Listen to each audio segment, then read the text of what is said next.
الحمد لله نحمده ونستعينه ونستغفره ونؤمن به ونتوكل عليه ونعوذ بالله من شرور أنفسنا ومن سيئات أعمالنا من يهده الله فلا مضل له ومن يضلله فلا هادي له ونشهد أن لا إله إلا الله وحده لا شريك له ونشهد أن محمدا عبده ورسوله أرسله بالحق بشيرا ونذيرا وداعيا إلى الله بإذنه وسراجا منيرا أما بعد فأعوذ بالله من الشيطان الرجيم بسم الله الرحمن الرحيم وما أصابكم من مصيبة فبما كسبت أيديكم وقال تعالى ظهر الفساد في البر والبحر بما كسبت أيدي الناس ليذيقهم بعض الذي عملوا لعلهم يرجعون صدق الله العلي العظيم وصدق رسوله النبي الكريم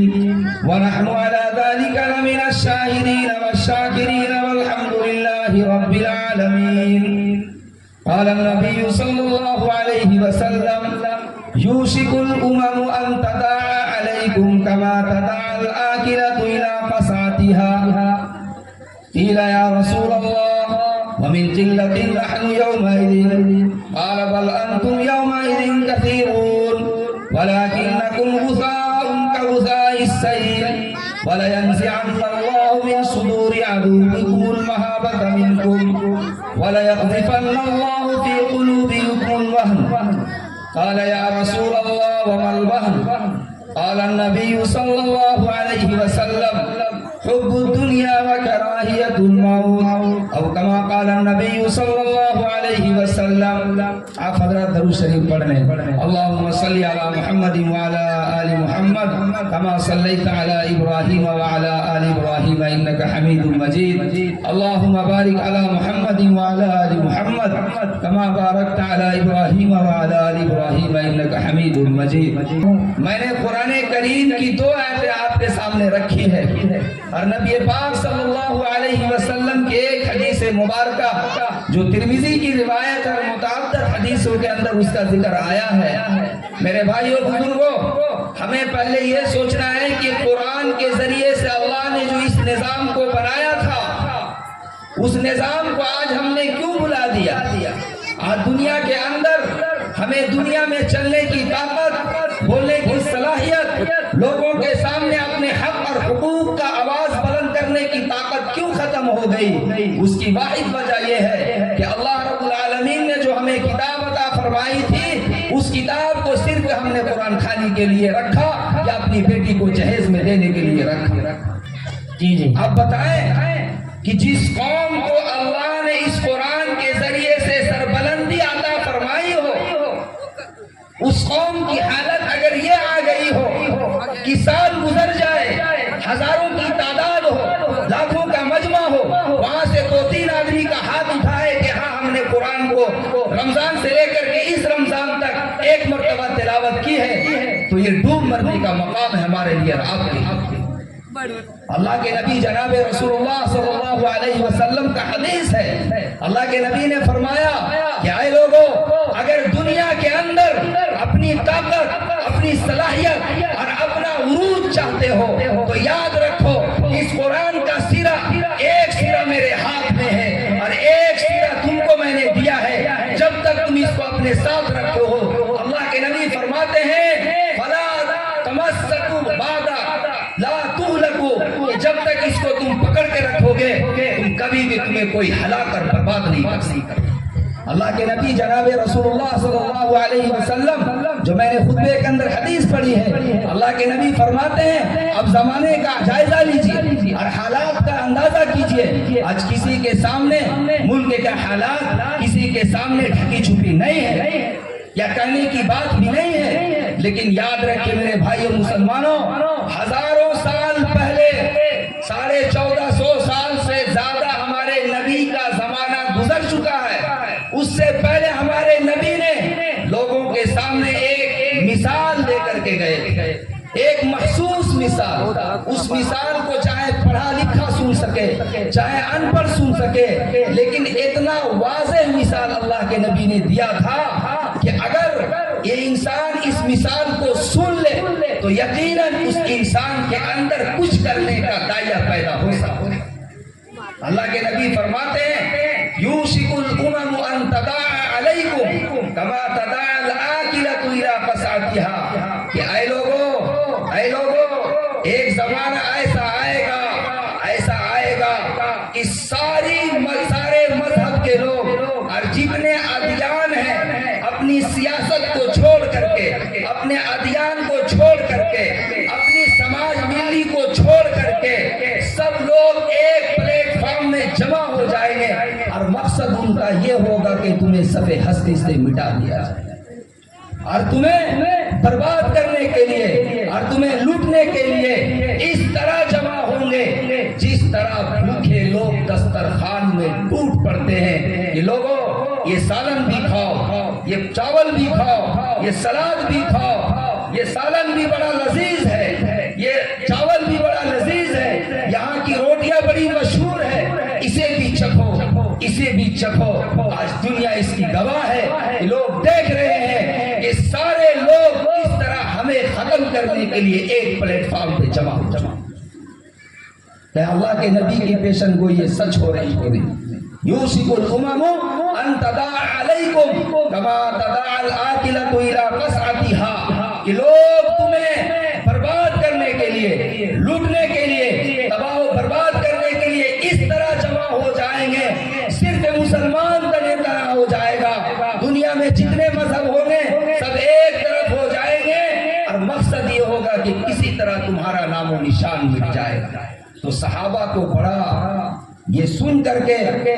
عجیب کیفیت صحابہ پر طاری ہوئی اور انہیں بڑا تعجب ہوا، اور کیوں نہ ہو ان کے سامنے کیسر و کسرا کے محل موجود ہو، جنگ بدر کی تاریخ موجود ہو، جنگ احد کی تاریخ موجود ہو، غزوہ احزاب کی تاریخ موجود ہو کہ تھوڑی سی جماعت نے ہزاروں کے پلے کو جھاڑ دیا تھا۔ جب ان کے سامنے یہ بات رکھی گئی تو صحابہ نے کہا یا رسول اللہ کیا اس دن ہماری تعداد کم ہو جائے گی؟ وَمِن قِلَّةٍ نَحْنُ يَوْمَئِذٍ اللہ کے نبی فرمایا نہیں، یہ غلط فہمی میں مت رہنا کہ تمہاری تعداد اس دن کم ہو جائے گی، بلکہ تمہاری تعداد اس سے کہیں زیادہ ہوگی۔ بل انتم یومئذ کثیرون، تمہاری تعداد اس سے کہیں دگنا ہو جائے۔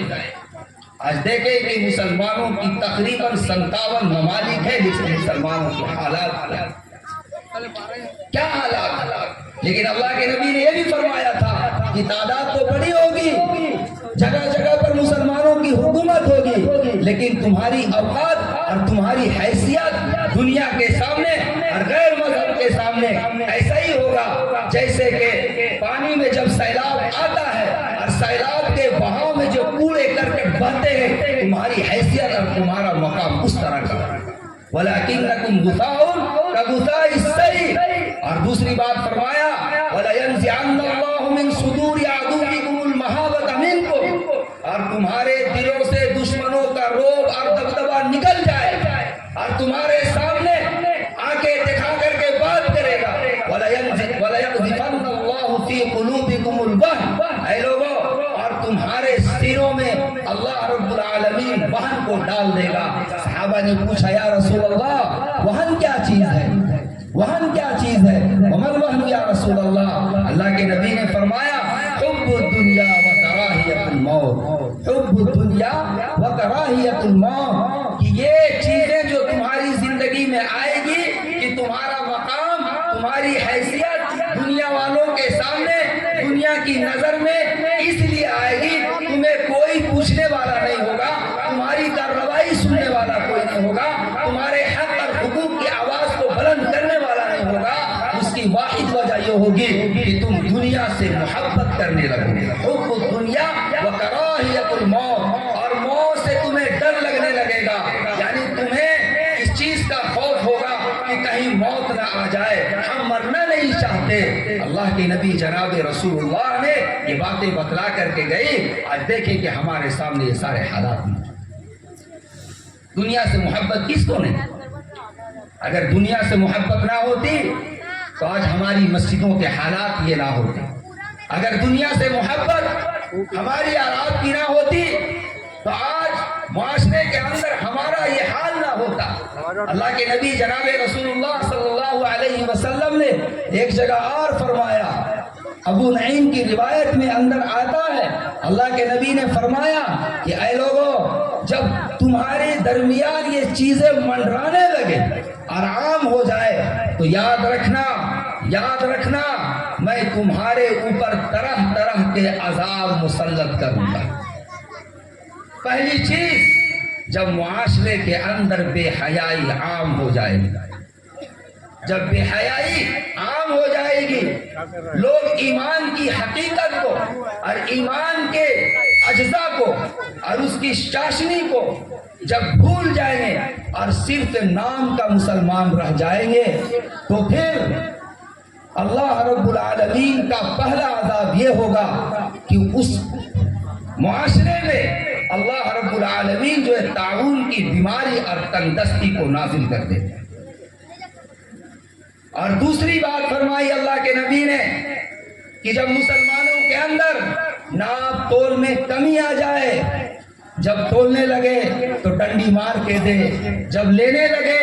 تو بغیر اجازت کے اٹھا لے. آج دیکھیں ہم سب کسان ہیں, کیا ہمارا اس پر یقین ہے اور اس بات کو ہم سمجھتے ہیں کہ جب ہم ٹماٹر کی کھیتی کرتے ہیں یا کسی اور چیز کا ہم پیداواری کرتے ہیں تو کیا ہم اس کے اندر دغا بازی نہیں کرتے؟ کیا ٹماٹر کے ڈبے جب ہم ڈالتے ہیں تو نیچے اچھے ٹماٹر ہوتے ہیں, بیچ میں سڑے ہوئے, اور ٹھیکیدار کو اور دھوکہ دے کر کے چلے آتے ہیں تاکہ ٹھیکیدار اس ڈبے کو پلٹے تو اوپر بھی بڑھیا دکھے اور نیچے بھی بڑھیا دکھے, اور بیچ میں تو آپ نے پورا خسارہ ڈال رکھا ہے. یہ دغا بازی نہیں ہو رہی. وَلَمْ يَنْقُصُ الْمِكْيَالَ وَالْمِيزَانَ, اللہ کے نبی فرماتے ہیں جب ناپ تول میں کمی کرنے لگو گے, ناپ تول کے اندر کمی کرنے لگو گے تو اللہ کے نبی فرماتے ہیں کہ میں پھر تندرستی کو نازل کروں گا. اور دوسری بات فرمایا وَجَوْرِ السُّلْطَانِ عَلَيْهِمْ مِنْ عَدُوِّ غَيْرِهِمْ, کہ میں تمہارا جو بادشاہ بناؤں گا وہ تمہاری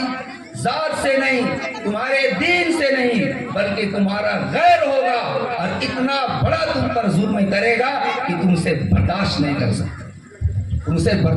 کر سکتے ہو. اور آگے یہ بھی فرمایا اللہ کے نبی نے کہ جب یہی حال رہا کہ جب تم زکوٰۃ کے مال کو بوجھ سمجھنے لگو اور صحیح انداز سے زکوٰۃ نہ نکالو تو اللہ کے نبی فرماتے ہیں کہ روئے زمین پر میں پانی کا ایک قطرہ نہ برساؤں اگر چوپائے دنیا میں موجود نہ ہو. ذرا غور کریں کہ یہ پانی کا قطرہ جو مل رہا ہے یہ چوپاؤں کی فضیلت اور برکت کی وجہ سے ملا, ورنہ ہم اس لائق نہیں ہے کہ اتنی نافرمانی کے بعد اللہ کا رزق ہم کھائیں.